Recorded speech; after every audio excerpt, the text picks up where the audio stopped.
We look at a self-portrait and a still life from 1895, and we can certainly see Cezanne is starting to master his techniques, if you will.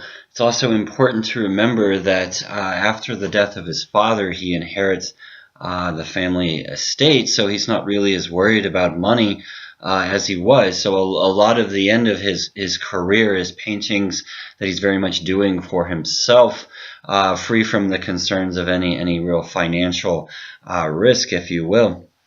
But when we look at the Basket of Apples from 1895, this is one of those famous compositions where if you just follow the bottom of the edge of the table, you'll see that as it goes underneath the napkin, it gets displaced.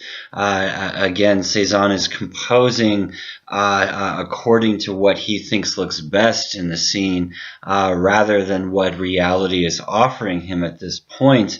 And again, this is kind of the start of this understanding. So Ambrose Villard is an art dealer, and in 1895 he actually has a solo show for Cezanne. As the story goes, he had to kind of search out and find Cezanne, and Cezanne finally agreed to a show. He had this wonderful exhibition in Paris.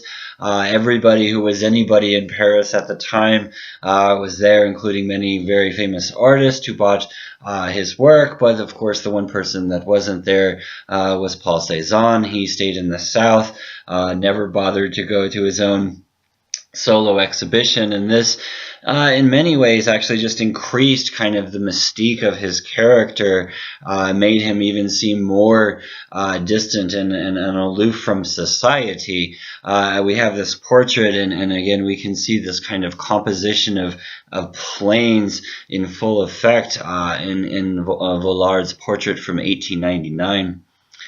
Moving back to Mont Saint-Victoire, we're also starting to notice these quarries, if you will, that he discovered on the outside of the mountain, and in this late period of his life, he goes and he paints these quarries.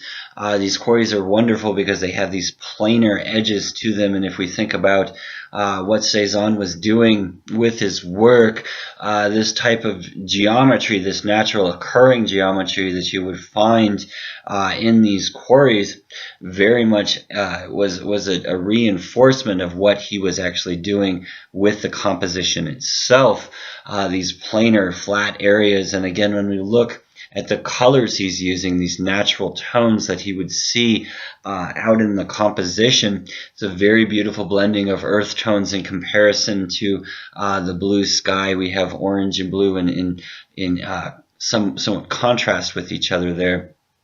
Here we have more views from the quarry, and two images, almost the exact same scene, but slightly different in terms of color and preparation. We'll also notice two of those trees are more in the foreground. It almost looks like he painted one scene and then probably moved 10 to 15 feet over and painted the scene on the right. But again, very much like we found with Monet, he's observing the atmosphere. If we look at the variation of tonalities between the two, we have a very, very soft, cold tones on the left and much warmer midday kind of colors on the right.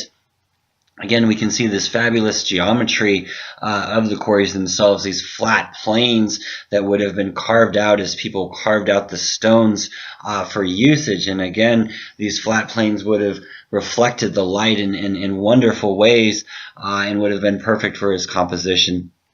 A few more of these, and again you can see these flat planes almost become these cubist type patterns, and I particularly enjoy the image on the right from 1900 where you can see the wall of the quarry has been reduced to these patterns of flat planes, but he's doing this in opposition with the trees around there, and again if we look on the left, we can see the diagonals of his brush strokes that he's using to create that aspect of it. While we move over to the center, there's a different sequencing creating a separation, a clear separation in the mind of the viewer. And again, as I mentioned very early on, it's almost like you can wrap your fingers around certain aspects of the composition in the way that he's almost three-dimensionally constructing them through the use of the brushstrokes and the form that he's actually creating. Right around 1898 to 1900, we start to see the inclusion of the skull as a motif in his work. This will continue on through his life. Again, if we look at the tabletop on the painting on the left, it starts very high, and then as it goes underneath the napkin, or the tablecloth, we find it much lower, putting together different aspects of the composition.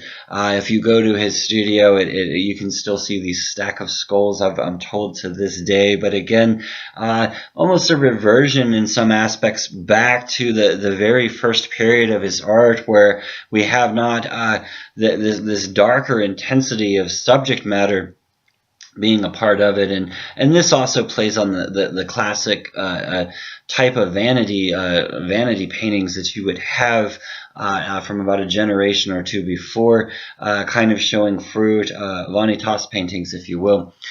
So we return again to the large bathers, and this is really where we see, I think, what he was maybe going for most of the time that he was constructing this. We can see these bathers really starting to fuse in and become parts of the landscape. Again, these are blue women. This is 1900. This is a little bit before what we think of as abstract art. So this is really almost a precursor again to this. We see these hints of yellow as well, creating this wonderful contrast. But again, it's almost as if you could see these women continuing on in the landscape in front of us, but us not necessarily being able to see them, and them fusing almost completely with the landscape itself.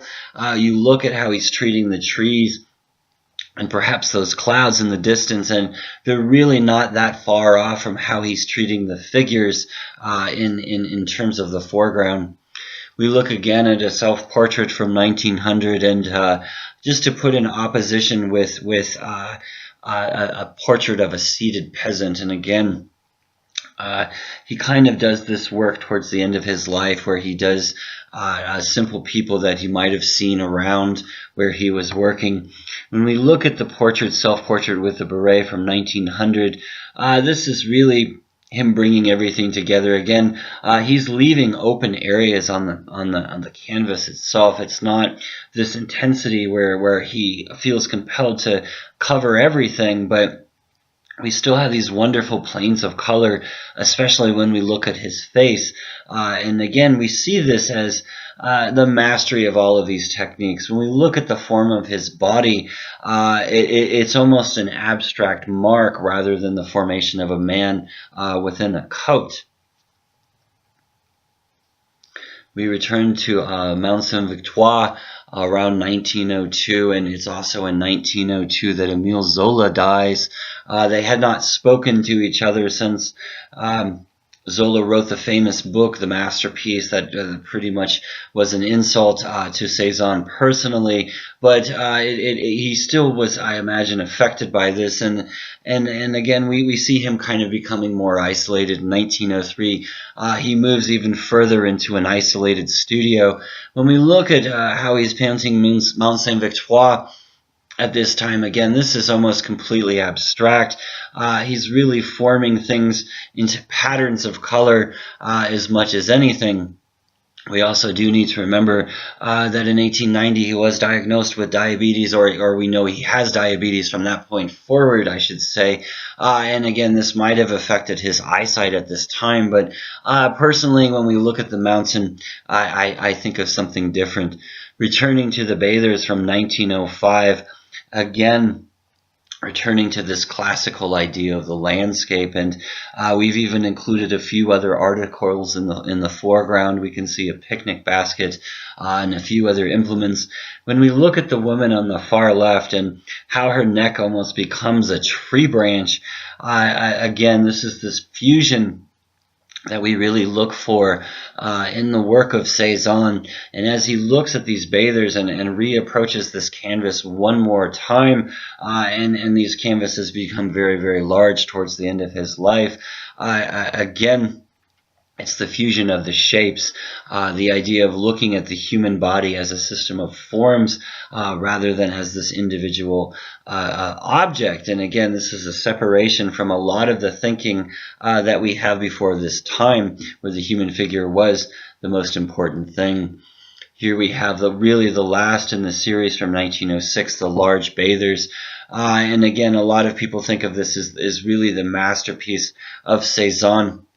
You'll notice the triangular form in the very center of the composition, and as these bathers become part of the composition, as they really do become part of the geometry of the background, we notice them in the foreground, but as they do fade off into these tree branches, we kind of notice these bodies as part of it. We look off in the background, we see this another two physical forms really becoming geometric aspects, and the village off in the distance really just becoming an aspect of geometry as well. Large open areas in the top of the canvas, leaving open areas to really let the forms resonate within themselves. Again, towards the end, we really do see the mastery of all these pieces together. We look again at Mount Saint-Victoire very much towards the end of his life. He actually dies in 1906.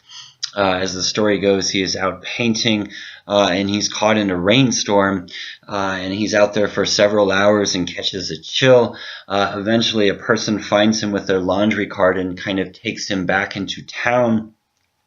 The next day he wakes up and goes and tries to paint a model, and essentially falls over and passes out, and I believe he dies shortly after that.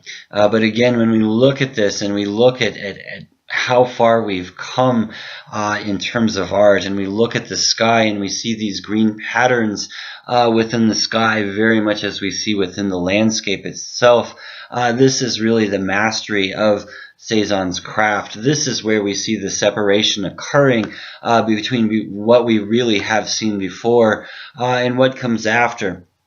And just as a reminder of one of the first compositions we have from him from 1860, even as a reminder of the previous period of art, and one of the last paintings we have from him from 1906, really showing not just the evolution of thinking within art of Cezanne from very early on to the end of his life, but really the break that we see from art from this previous generation of thinking of this realistic depiction of this very romantic setting to something on the right that is incredibly modern, where the artist is fully aware of the flatness of the surface, of the color combinations that they're using, and how they're using it all to express a masterpiece and what art really becomes about in the next century.